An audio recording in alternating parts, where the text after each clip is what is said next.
नुकत्याच पार पडलेल्या महाराष्ट्राच्या विधानसभा निवडणुकीमध्ये महाराष्ट्रातील सुजाण मतदार बंधू भगिनींनी एक असं सरकार निवडण्यामध्ये यशस्वी झालेलं आहे जे महाराष्ट्राच्या भूमीला, महाराष्ट्राच्या इतिहासाला, छत्रपती शिवाजी महाराजांच्या वैभवशाली इतिहासाला शोभेल अशा प्रकारचं सरकार महाराष्ट्रातील सुजाण मतदार बंधू भगिनींनी निवडून दिलेलं आहे। त्यामध्ये यशस्वी झालेले महाराष्ट्राचे यशस्वी मुख्यमंत्री आदरणीय एकनाथभाई शिंदे यांना खूप मोठी पसंती महाराष्ट्रातील मतदार बंधू भगिनींनी दिलेली आहे। सन्माननीय श्री नरेंद्रभाई मोदी यांच्या नंतर महाराष्ट्रातील मतदारांनी जर कोणावरती प्रेम केलेला असेल तर ते म्हणजे भरभरून अशा प्रकारचा प्रेम एकनाथ शिंदेजी यांच्यावरती केलेला आहे। नुकत्याच या निवडणुकीमध्ये काही नेते मंडळी शिंदे आडनावाला हिनवत असताना मिंदे मिंदे अशा प्रकारचं वर्णन करत होते।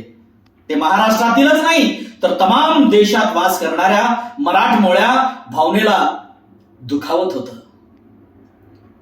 शिंदे आडनावाचं वर्णन करत असताना कुठेतरी विचार करायला पाहिजे होता की आपण मराठ्यांच्या मतावरती निवडून येतोय, छत्रपती शिवाजी महाराजांच्या नावावरती मताचा जोगवा मागतोय आणि त्याच शिवरायाच्या विचाराच्या वारसांना हिनवत असताना विचार नाही केला।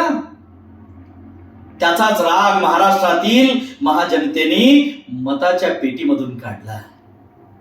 महाराष्ट्रातील जनतेने एक साध्या भोळ्या व्यक्तिमत्वाला, जे शून्यातून विश्व निर्माण केलेलं आहे, जे हिंदवी स्वराज्याचे संस्थापक रयतेचा राजा, जाणता राजा, राजा शिवछत्रपतीच्या नंतर हिंदू हृदय सम्राट स्वर्गीय बाळासाहेब ठाकरे यांच्या विचाराचा वारसा घेऊन जनमानसामध्ये वावरत असलेला नेता म्हणजे एकनाथजी शिंदे। आणि त्या एकनाथजी शिंदे यांच्यावरती भरभरून प्रेम करून महाराष्ट्रातील मतदारांनी आणि लाडक्या बहिणींनी त्यांच्या पदरात मताचं दान त्या ठिकाणी दिलेलं आहे।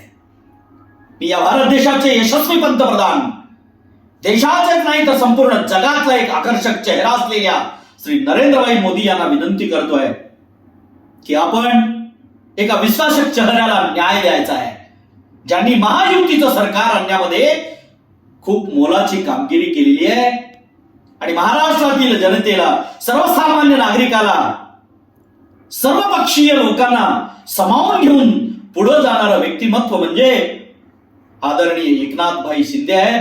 आणि त्यांना पसंती देऊन महाराष्ट्रातील मतदारांनी जे मताचं दान दिलेलं आहे त्या मताचा आदर करत एकनाथ शिंदे यांना पुनश्च महाराष्ट्राच्या मुख्यमंत्रीपदी विराजमान करावं असं वारकऱ्यांची, धारकऱ्यांची, मतदारांची, लाडक्या बहिणींची इच्छा आहे आणि ते या ठिकाणी करतील अशा प्रकारची अपेक्षा आहे। धन्यवाद।